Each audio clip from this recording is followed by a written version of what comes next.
사무엘하 6번째 시간입니다. 점점 더 강해지는 길, 점점 더 강해지는 길이란 제목으로 우리 하나님 말씀 함께 나누겠습니다. 새해가 또 밝아오고 있습니다. 이곳에 오는 우리 계시는 우리 모든 성도님들 또 새해 들어 또 올 한 해가 가면 시간이 가면 가고 여러분의 인생이 세월이 흘러가면 흘러갈수록 점점 작아지고 위축되지 마시고 여러분의 인생에 연륜이 쌓이고 또 시간이 지나고 봄이 지나서 또 여름이 되고 가을이 되고 그렇게 시간이 갈수록 여러분의 인생의 추세가 점점 강해지는 그런 은혜가 있기를 주님의 이름으로 간절히 축원합니다. 점점 나아져야지요. 점점 강해져야 되고 점점 넓어져야 됩니다. 그래서 오늘은 점점 더 강해지는 길 2025년 한 해를 또 살고 나면 참 내가 더 많이 넓어졌다. 더 많이 강해졌다. 또 인생이 10대에서 20대, 20대에서 30대, 또 50대, 60대, 70대 가면 갈수록 점점 내 인생이 넓어지고 강해지는 길이 무엇이냐? 오늘 사무엘하 3장 다윗의 인생을 통해서 성경은 우리에게 두 가지를 말씀해 주고 있습니다. 첫 번째는 뭐냐? 기다릴 줄 알아야 되는 겁니다. 기다릴 줄 알 때에 그때 우리는 점점 강해진다라고 하는 것입니다. 또 하나는 뭐냐? 섬김이 있을 때 강해진다는 것입니다. 그래서 우리가 인생을 쭉 살다가 어느 순간 뒤돌아보면 섬길 줄 알아야 됩니다. 그리고 하나님이 하실 때까지 기다릴 줄 알아야 됩니다. 우리가 그렇게만 산다라고 하면 여러분 지금보다 훨씬 더 강한 그리고 훨씬 더 넓은 인생이 될 줄로 믿습니다. 이걸 바꿔서 얘기하면 내가 기다리질 못해요. 매일마다 초조하고 불안하고 그러면 점점 우리는 약해질 수밖에 없다라고 하는 것입니다. 내가 나밖에 몰라요. 점점 노욕이라고 하죠. 나이가 들어가면 들어갈수록 점점 내가 욕심이 생기고 나밖에 모르고 그랬을 때에 지나고 보면 그게 다 내 거 챙기는 것 같지요. 점점 약해질 수밖에 없다라고 하는 것입니다. 그래서 오늘은 왜 내가 기다릴 때 강해지는가? 또 왜 내가 나 말고 다른 사람을 섬길 때 내 인생이 결국은 강해지는가? 오늘 다윗을 통해서 우리가 기다림과 섬김이라고 하는 이 주제를 가지고 우리가 말씀을 함께 나눠보도록 하겠습니다. 우리는 참 좋아요. 송구영신 예배 때 우리 그랬잖아요. 한 달 딱 지났는데 또 새해가 밝았습니다. 그래서 2025년이 음력으로 따지면 12달 남은 거예요. 양력으로 따져도 11달은 남았습니다. 2025년에도 여러분 하나님께서 나를 지켜주시고 또 도와주시고 부족한 것을 채워주시고 2025년 우리가 하나님의 은혜 속에서 여러분 모든 인생 가운데 다 잘되는 그런 축복이 반드시 임하게 될 줄로 믿습니다. 우리는 그거 믿고 살아가는 사람들이잖아요. 하나님이 나 책임져 주신다. 왜? 넌 내 사랑하는 아들이다. 너 내 사랑하는 딸이다. 그게 무슨 얘기예요? 내가 너 책임져 준다. 우리 그거 믿고 살아가는 사람들입니다. 책임져 준다는 게 뭐예요? 내가 다 알아서 해줄 거야. 우리 그거 믿고 살아가는 사람들입니다. 내 하나님 믿습니다. 내가 새해가 밝았고 내가 오늘 하루도 하나님 믿고 살아갑니다 라고 하는 것은 바꿔 말하면 하나님이 나 책임져 주실 줄 믿습니다. 하나님이 나 책임져 주신다면서요. 하나님께서 다 알아서 합력해서 선을 이루실 줄을 내가 믿습니다. 그래서 그게 조바심으로 나타나면 안 되는 거예요. 그게 매일 초조하게 나타나면 안 된다라고 하는 것입니다. 하나님을 믿으면 우리 마음이 초조함이 없어져야 돼요. 우리의 마음에 그런 긴장감이 점점 느슨해져야 됩니다. 왜? 하나님이 알아서 해주겠지. 여러분 다윗이 왕이 되긴 했는데 헤브론에서 7년 반이라고 하는 시간을 그냥 저 촌동네에서 있었습니다. 왕이라고 하는데 반쪽짜리도 안 되는 그런 왕이에요. 점점 어떻게 보면 이게 단가? 인간적으로 생각할 때는 금방 다시 이스라엘 원래 저 수도로 가고 예루살렘 성으로 들어가고 그래야 될 것 같은데 세워라 내워라 조짐이 안 보이는 거예요. 근데 우리는 초조해질 수 있죠. 불안해질 수 있죠. 나 여기가 끝인가? 이러다가 점점 나이 먹으면 이제 이러다가 끝나는 건가? 우리 그렇게 생각할 수도 있는데 다윗의 믿음이라고 하는 것이 뭐냐면 그런 게 없어요. 그냥 하나님 믿습니다. 아니 하나님 여기까지 나 살려주셨는데 반쪽짜리가 아니라 반의 반쪽짜리라도 하나님이 약속하신 거 있으면 하나님께서 그렇게 인도해 주실 줄 내가 믿습니다 라고 하면서 어떻게 해요? 속 편하게 살았다라고 하는 것입니다. 우리가 이런 모습이 있어야 되는 거예요. 이게 진짜 믿음의 표현이다라고 하는 것입니다. 그럼 우리 이렇게 생각할 수 있잖아요. 아니 그 다윗이 헤브론에서 7년 반 동안에 있으면서 마음 편하게 살았는지 조마조마하게 살았는지 목사님이 어떻게 알아요? 그게 오늘 본문 말씀에 설명해 주고 있는 겁니다. 다윗이 헤브론에서 뭐 왕이라고 하는데 별 할 일도 없어요. 반의 반쪽짜리예요. 그 7년 반 동안에 있으면서 오늘 성경은 뭘 설명하느냐? 자식을, 특별히 아들을 6명 낳았다 이렇게 설명하고 있습니다. 여러분 사는 게 너무 촉박하고 나 이대로 망한다 라고 하면 자식 못 납니다. 7년 반 동안에 속 편하게 그냥 자식 낳고 살았다라고 하는 것입니다. 그러면서 진짜 속 편하게 사는 거죠. 7년 반 동안에 6명의 아들을 낳았다면 매년 아들을 낳은 거예요. 매년 자식을 낳은 겁니다. 물론 낳고나면은 힘들죠. 근데 이 성경에서 6명의 아들을 낳았다 그 끝이 아니라 6명의 아들을 낳았는데 그 아들의 이름을 다윗이 쳤거든요. 구약시대에는 자식을 낳으면, 특별히 아들을 낳으면 아버지가 이름을 짓습니다. 근데 아버지가 어떻게 이름을 짓느냐? 자기의 신앙 고백을 짓는 거예요. 그걸 설명하고 있습니다. 첫째 아들을 딱 낳았어요. 그때 암논이라고 이름을 집니다. 다윗의 첫째 아들이에요. 이 암논이라고 하는 뜻이 뭐냐면 하나님은 믿을 수 있는 분이다. 이게 암논이라는 뜻이거든요. 그러니까 다윗이 그 헤브론에서 뭘 했느냐? 그냥 자식 낳고요. 그냥 기다리는 거예요. 첫 번째 암논, 신앙 고백이거든요. 하나님은 믿을 수 있는 분이다. 그래서 하나님의 약속을 나는 믿는다. 하나님께서 나 기름 부어주시고 이스라엘의 왕이 될 것이다 라고 했으면 하나님이 그 약속을 지키실 것이다. 나는 그 약속을 믿는다. 그리고 속 편하게 둘째를 낳아요. 그 둘째가 딱 나서 길르압이라고 하는 아들을 낳는데 이 아들 이름은 하나님이 판결해 주신다 라고 하는 뜻입니다. 길르압이 하나님이 판결해 주신다. 그러니까 끝까지 하나님이 판결해 주시니까 나는 끝까지 믿고 기다릴게요. 그렇게 또 2년의 세월을 기다리고 믿고 기다리면서 또 셋째를 낳아요. 그게 압살롬입니다. 그 살롬이라고 하는 게 평화잖아요. 우리 살롬 그러잖아요. 제가 못하는 게 그겁니다. 그래서 그런 목사님들이 있어요. 인자하셔가지고 우리 또 보시다며 샬롬. 여러분 웃으시잖아요. 안 어울리니까 저는 안녕하세요. 우리 전사님은 뒤집어졌다는데 처음에 무슨 목사가 딱 와가지고 안녕하세요. 우리 그게 좋죠. 이런 대답 안 하면 내일 새벽부터 샬롬. 저는 그걸 못하겠다. 아니 뜻은 좋은데 살롬이나 안녕하세요나 뭐 똑같은 거 아닙니까? 그래서 살롬이 뭐냐면 평화의 평화. 이름 계속 보여주시면 평화, 평안. 그래서 하나님께서 나에게 평안을 주실 것이다. 그래서 나는 계속 편안하다. 이 신앙의 고백입니다. 그러면서 또 넷째를 낳아요. 넷째가 아도니아입니다. 그거는 하나님이 나의 주인이시다 그러는 거예요. 하나님 나 주인이시잖아요. 주인이 뭐예요? 하나님 책임져 주시니까 하나님께서 알아서 하시고요. 저는 그냥 하나님이 하실 때까지 가만히 다섯째 낳고 기다릴게요. 참 속편하게 살죠. 다섯째를 낳습니다. 그게 스바디아예요.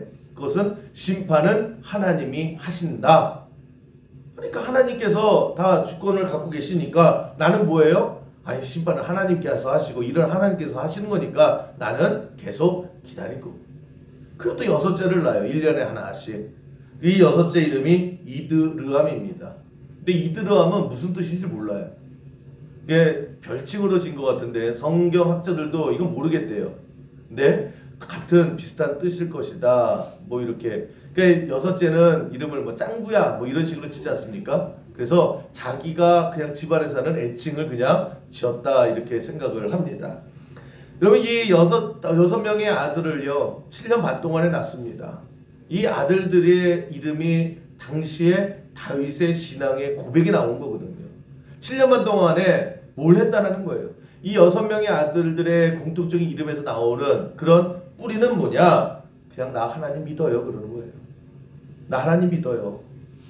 내가 지금 반쪽짜리 왕이 되고 그냥 이대로 끝나는 것 같고 주변에서는 야 뭐래도 해야 되는 거 아니야? 이러다가 그냥 끝나는 거고 이러다가 오히려 잡히는 거 아니야? 무너지는 거 아니야? 다 불안해하고 있을 때 다윗은 하나님이 알아서 해주실 거야. 내가 뭘 해? 그리고 기다렸다라고 하는 것입니다. 이게 신앙이에요. 이게 하나님을 믿는 사람들이 살아가야 될 모습이다라고 하는 것입니다. 정말 아무것도 안 했거든요. 그냥 자식만 난 거예요. 마음 편하게 하나님이 알아서 해주시겠지. 난 오늘도 평안해. 그 아들 나면 이름 짓고 아들 나면 이름 짓고. 옆에서 보면요 참 한심하게 보였을 거예요. 아니 왕이라고 하는데 뭐 이렇게 아무것도 안 하고 왕이라고 하는데 뭘 해보려고도 안 하고. 근데 이 다윗의 신앙의 고백이 뭐예요? 하나님이 하시면 길 열려. 길 열리면 그냥 가게 돼 있어. 그리고 하나님을 믿고 기다렸다라는 거예요. 근데 실질적으로 그 7년 반 동안에 아무 일도 일어나지 않았느냐? 다윗은 가만히 있었는데 일은 누가 하세요? 하나님이 하셨다라고 하는 것입니다. 그 7년 반 동안에 저 구석에서 왕 같지도 않은 왕을 하고 있었을 때에 그때 그런 하나님께서 어떤 일을 하세요? 앞으로 쭉쭉 뻗어나갈 수 있는 전체 통일 이스라엘이 되기 위한 그런 모든 작업은 하나님께서 물밑에서 해놓고 길을 열어 주시더라는 거예요. 첫 번째로 이스라엘의 민심을 얻게 됐죠. 사울을 장사하던 사람들 받아주니까 야 다윗이 그랬대 라고 하면서 사람들이 하나씩 하나씩 입소문을 퍼져서 사람들의 민심을 얻기 시작을 합니다. 그리고 중요한 게 뭐냐면 당시 사울 제국에 가장 기둥 둘이 있었어요. 그러니까 다윗이 뭘 해도요 너무 이 사람들의 뿌리가 강하고 또 기득권 세력이 셌던 사람이 누구냐? 아브넬 장군과 이스보셋이라고 하는 정치인. 이 두 사람이요 이스라엘을 꽉 잡고 있는 거예요. 뭘 못해요? 군사, 정치 다 잡고 있어서. 그래서 뭐 엄두를 내지 못할 때 7년 반 동안에 무슨 일이 있었느냐? 이 사람들이 사울의 측근들이었거든요. 사울은 죽고 없지만 이 사람들의 영향력은 대단했습니다. 이 사람들이 버티고 있는 한 못 가요. 그런데 이 두 아브넬과 이스보셋 이 두 사람이 치고받고 싸우기를 합니다. 그게 오늘 본문 이후에 쭉 설명이 되는 거예요. 그럼 지네들끼리 싸우고 지네들끼리 둘 다 죽어버리네요. 그러면서 그냥 이 다윗이 할 수 있는 모든 장애들이 다 열리게 되고 무너지게 되고 해결이 되고 그게 7년 반 이후에 그래서 그냥 엎여서 간 거예요. 갔더니 통일된 그런 민심 속에서 다윗이 하나님의 명령대로 그렇게 이스라엘의 통일 제국을 이룰 수 있었다라고 하는 것입니다. 성경은 뭘 관심 갖냐면 그래서 다윗이 뭘 했냐? 한 거 하나도 없어요. 오늘 성경 그거 얘기하는 거예요. 다윗은 그냥 자식만 낳고 마음 편하게 자식 나면 이름 짓고 또 자식 나면 이름 짓고. 그러나 그 아무것도 안 한 그 배경에 뭐가 있었느냐? 하나님 믿고 기다렸다라는 거예요. 이게 신앙이다라고 하는 것입니다. 여러분 다윗이 가만히 있을 때 주변에서는 가만히 안 있어요. 아니 뭐라도 좀 해보라고. 아니 나가서 뭐 싸움이라든지 작전이라도 싸워보든지 그냥 뭐라도 해보라고. 그때 다윗이요. 야 하긴 뭐래. 하나님께서 길을 열어주셔야 가는 거지. 여러분 다윗의 믿음의 뿌리는 뭐냐? 일은 하나님이 해주시는 거다. 기름도 하나님이 부어주시는 거고 길도 하나님이 열어주시는 거고 나는 그냥 가라 그러면 정신 바짝 차리고 있다가 하나님 말씀 듣고 그렇게 움직이면 되는 것이다. 그게 다윗의 믿음이었고 그 믿음대로 일은 하나님이 다 해주셨다라는 거예요. 우리 이렇게 살아가면 되는 겁니다. 여러분 그 주변에 가끔 가다 보면 자수성가하신 분들 있죠. 정말 아무것도 없는 저 바닥에서요 하나씩 하나씩 정말 죽구림을 다해서 뭔가를 이루었습니다. 대단한 거예요. 살아온 이야기를 들어보면 야 어떻게 저렇게 해서 저렇게 이룰 수 있었을까. 정말 대단하신 분이고 성실하신 분들이고 열심히 사신 분들이고 또 뭔가를 이루신 분들이에요. 그런데 자수성가하신 분들이 빠지기 쉬운 가장 큰 함정이 뭐냐면 내가 했다라는 거예요. 야 들어봐. 내가 정말 고아로 태어나서 내가 구두 닦으면서 내가 하면서 내가 쭉 살아온 그 동안에요. 눈물 없이는 들을 수 없는 그런 인생의 스토리가 있습니다. 근데 중심이 뭐예요? 내가 그때 뭐 했는지 알아? 내가 그때 어떻게 했는지 알아? 내가 다 한 거야 라고 하다 보니까요. 거기에 하나님의 은혜가 쏙 빠져 있어요. 그게 자수성가한 사람들이 빠지기 쉬운 가장 큰 함정이라고 하는 것입니다. 근데 여러분 한번 가만히 과정을 뜯어보면요, 그분들이 열심히 사는 거 맞아요. 애쓴 거 맞고요. 잠도 안 자고 먹을 거 안 먹고 그렇게 열심히 사는 건 맞는데, 중요한 것은 뭐냐, 그 자수성가하기까지의 과정 하나하나를 세밀히 뜯어다 보면 정말 하나부터 열까지 다 내가 한 것밖에 없을까? 아니라는 거예요.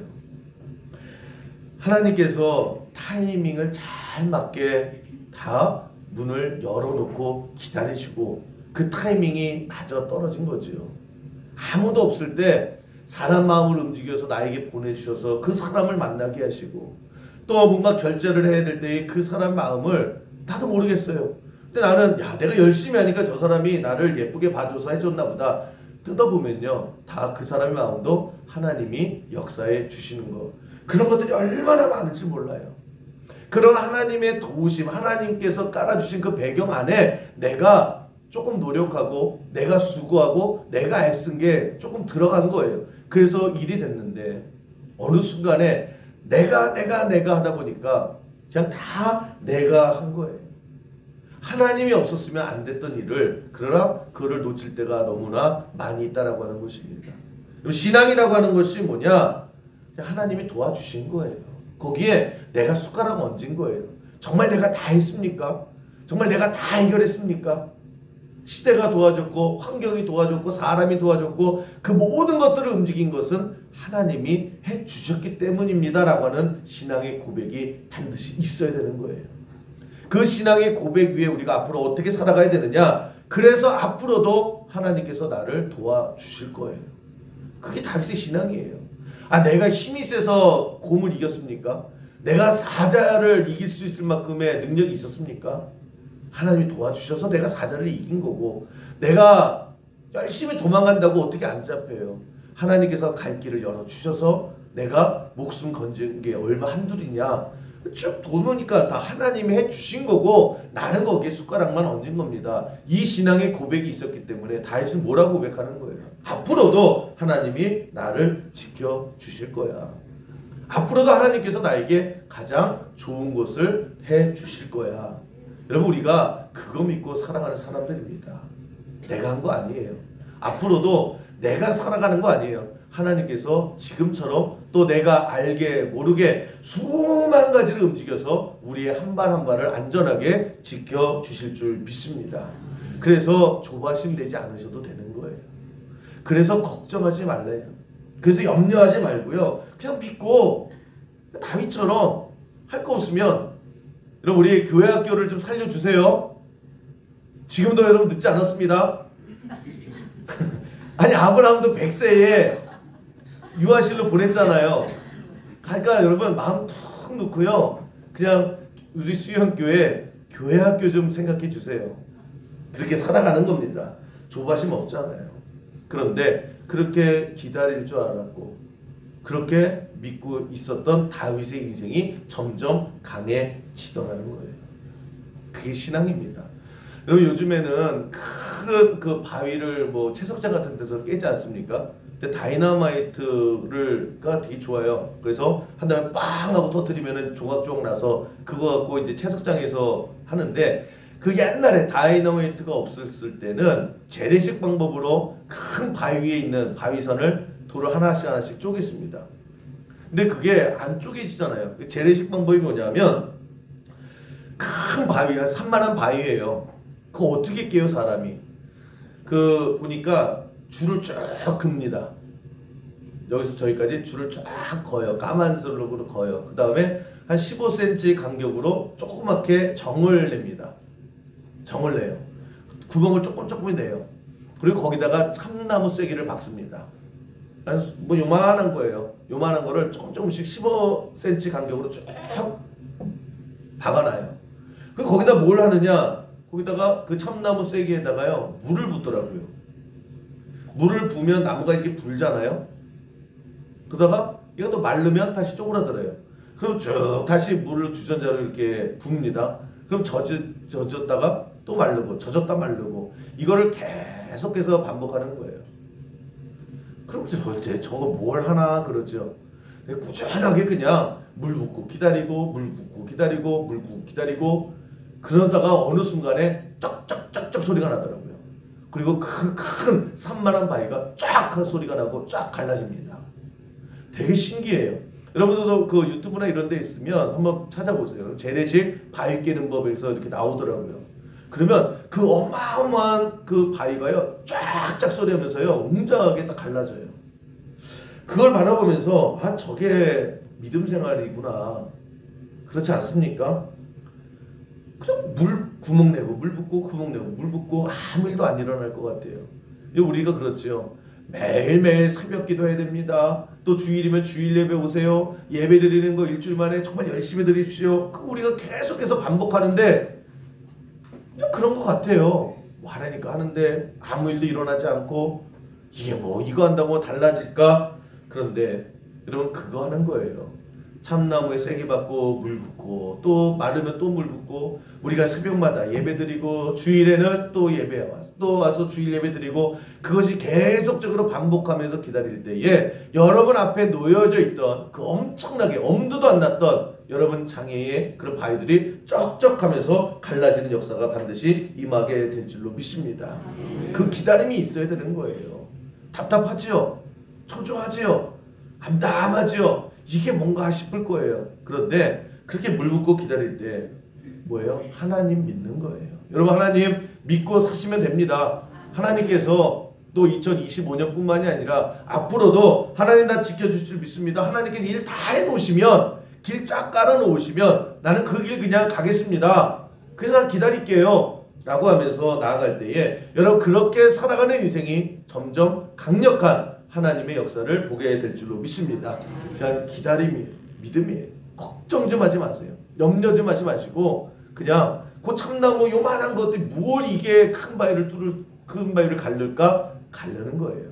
그래서 여러분의 새벽 기도가 여러분의 예배가 여러분의 기도가 그 모든 것들을 갈라서 여러분들의 앞길에 쫙쫙 열리는 은혜가 2025년에 반드시 임하게 될 줄로 믿습니다. 또 하나 강력하게 살아가는 것은 뭐냐? 오늘 본문에 보면 또 사무엘하 3장에서 강조하는 것이 섬기라는 거예요. 섬길 때 그때 인생이 강해진다라고 하는 것입니다. 여러분 교회에서 가장 많이 쓰는 단어 중에 하나가 섬김이에요. 섬김. 섬긴다라는 게 뭐예요? 하나님이 나에게 주신 것, 그 내 거거든요. 그 내 거를 가지고 나만을 위해서 살아가는 것이 아니라 그 많이 넉넉하게 주셨어요.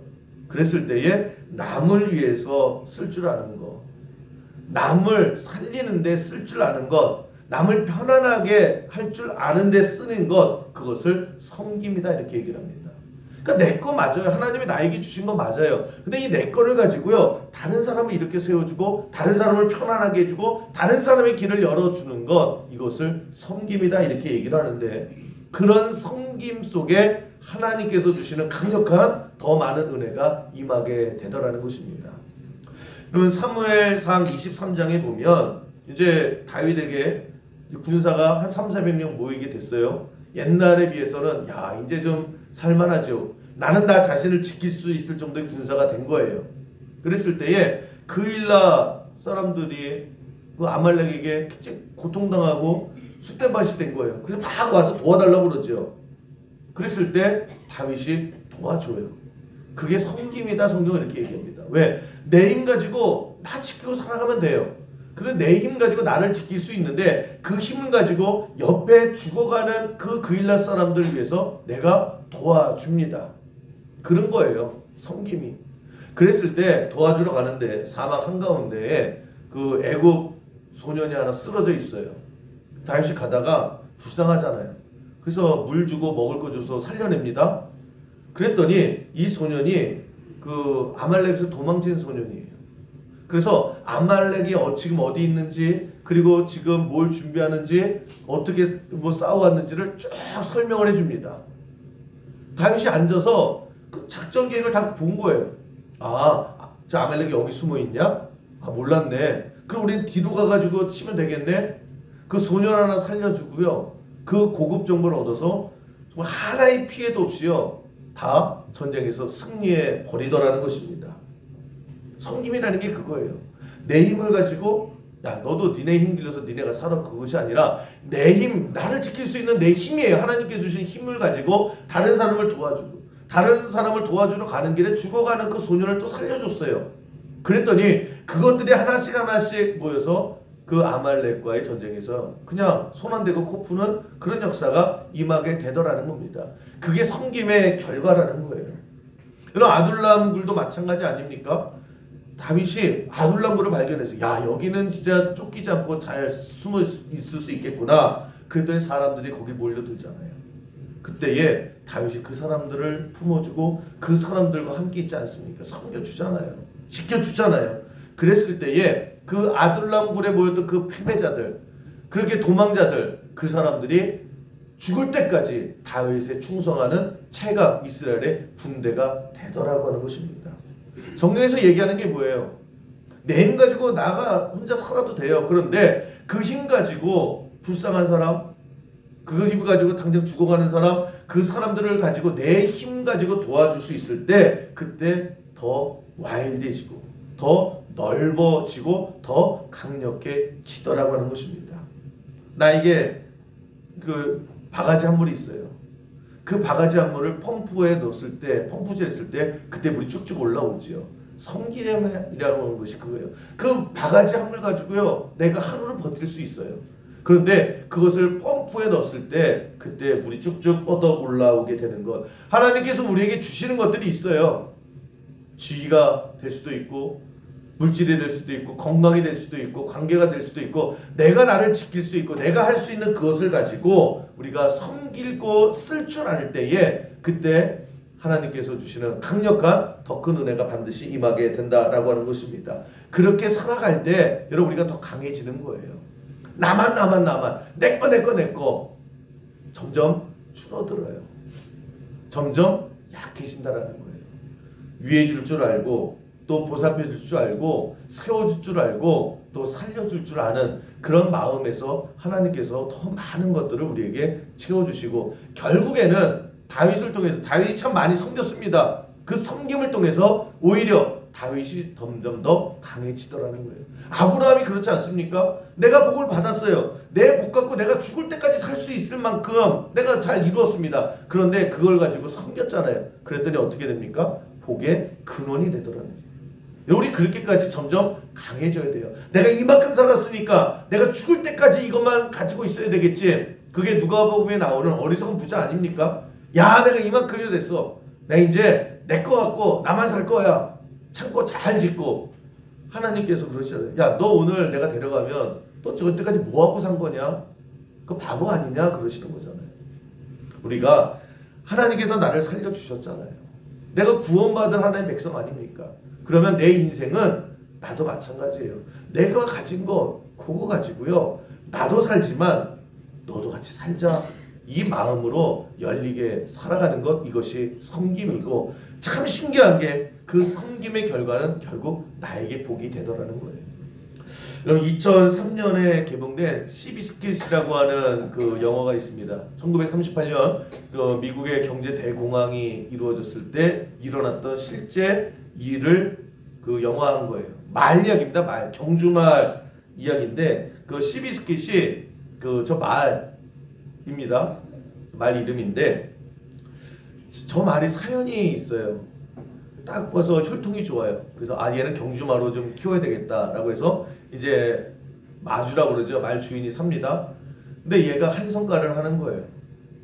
그러니까 뭐 제대로 말을 안 들어요. 그리고 제대로 뛰지 못해요. 그러니까 그냥 팔아버립니다. 아이 얘 혈통은 좋은데 아닌 것 같아.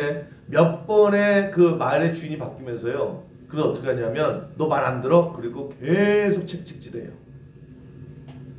말을 대패듯이 합니다. 그러니까 이 말이요 또 그냥 삐뚤어 나가는 거예요. 그러니까 점점 더 말을 안 듣고 그래서 점점 채찍은 심해지고 그러면서 얘가 거의 미친 말처럼 날뛰다가 또 발을 다쳐버려요. 그러니까 경주마로 키우려고 했던 애가 말도 안 듣지 거기다가 발도 다치지.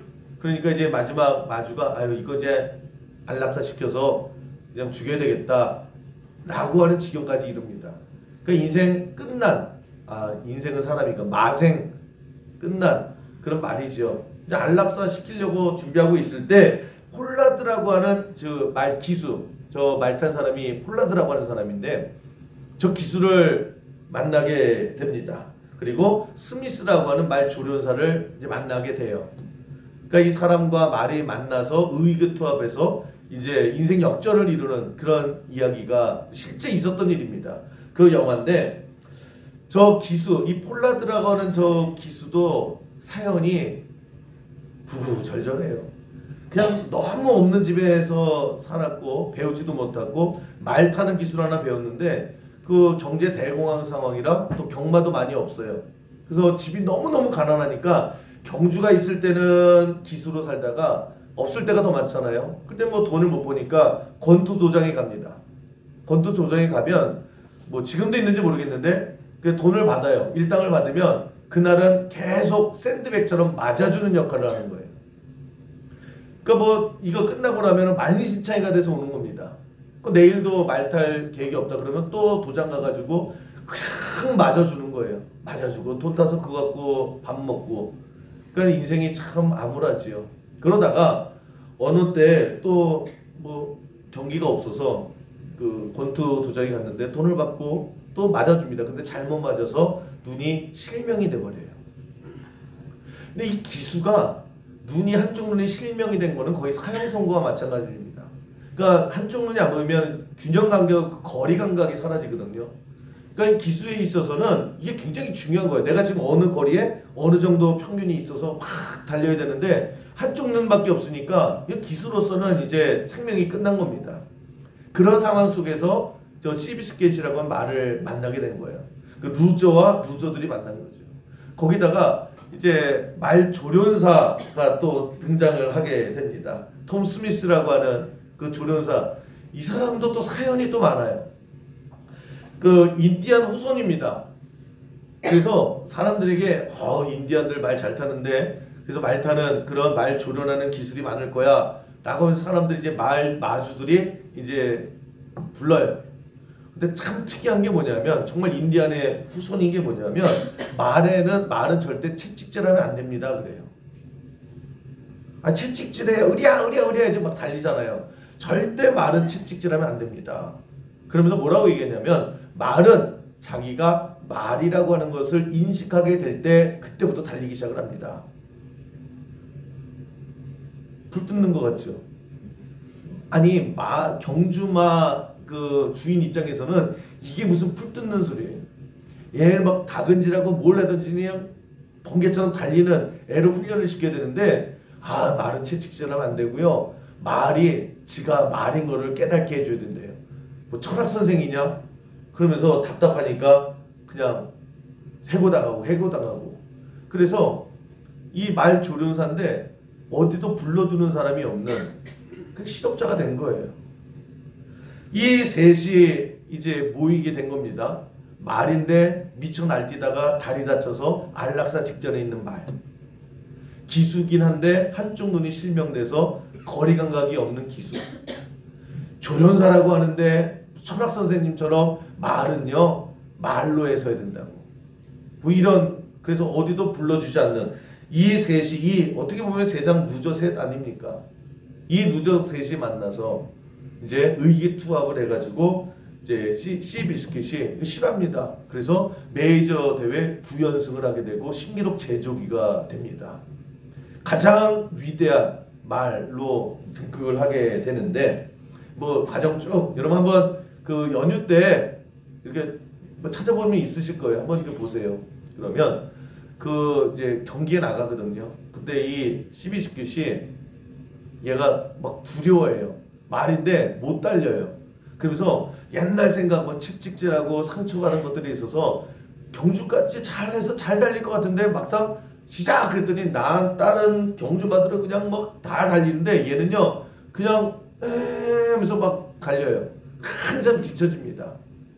그때에 이 기수가 으야 달려 이러지 않아요. 쓰다듬어줘요. 괜찮아 너 잘하고 있어.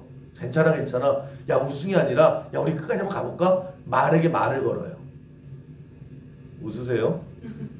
말에게 말을 계속해줘요. 안 하면 계속 할 거예요. 말에게 말을 계속 건네. 채찍질 않고.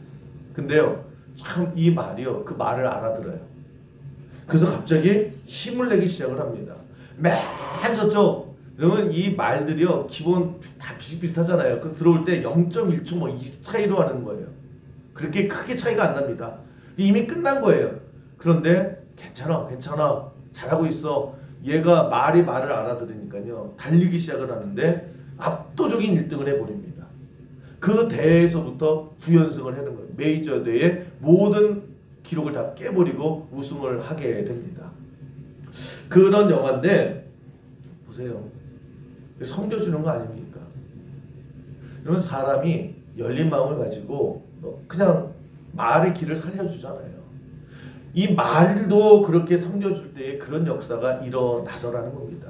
하물며 말도 그러는데 여러분 내가 하나님께 받은 것을 가지고요 사람에게 채찍질하는 것이 아니라 사람에게 짓눌리는 게 아니라 사람에게 강요하는 것이 아니라요 좀 기다려주고 내가 하나님 기다리잖아요. 마찬가지로 사람을 좀 기다려주고 사람을 좀 세워주고 섬겨줄 줄 아는 그런 마음이 있을 때 그런데 나중에 그 영화 보면요 그래서 우승한 돈은 누가 써요? 말은 못 써요. 말은 그래봤자 그 신선한 풀만 먹죠. 돈은 사람이 쓰더라고요. 섬김이 그런 거예요. 점점 강해지는 게 뭐냐? 내 거 가지고 나만 살게 점점 줄어들 거예요. 하나님이 주신 거 가지고요. 우리 하나님 믿고 그냥 섬기는 거예요. 그럴 때 여러분 상상하지도 못했던 일들이 일어나게 되고 그래서 한 사람 한 사람을 살려주는 거예요. 그렇다고 여러분 윷놀이 할 때에 내가 섬겨줄게 안 잡을게 그러면 안 됩니다. 윷놀이는 윷놀이인 거예요. 윷놀이 때는 다 잡아버리세요. 우리가 그렇게 섬길 때 여러분 신앙 2025년 또 시작하잖아요. 우리가 하나님 믿고 초조해하지 마시고 불안해하지 마시고 그냥 하나님이 여지까지 나 지켜줬으면 지금도 지켜줄 믿습니다. 그리고 믿고 기다릴 줄 아는 거 그리고 기다리면서 이런 하나님께 나에게 주신 것들이 있어요. 그거 가지고 그냥 나를 지키려고 하는 것이 아니라 조금씩 써보세요. 섬기는 게 그런 거예요. 그냥 너도 같이 살래? 손 내밀었을 때 그것이 여러분 하나님 보시기에 참 좋았고 그것이 마중물이 돼서 해같이 빛나는 그런 우리의 인생이 반드시 될 줄로 믿습니다. 그렇게 살아가시는 우리의 수영교회 모든 성도 되기를 주님의 이름으로 간절히 축원합니다.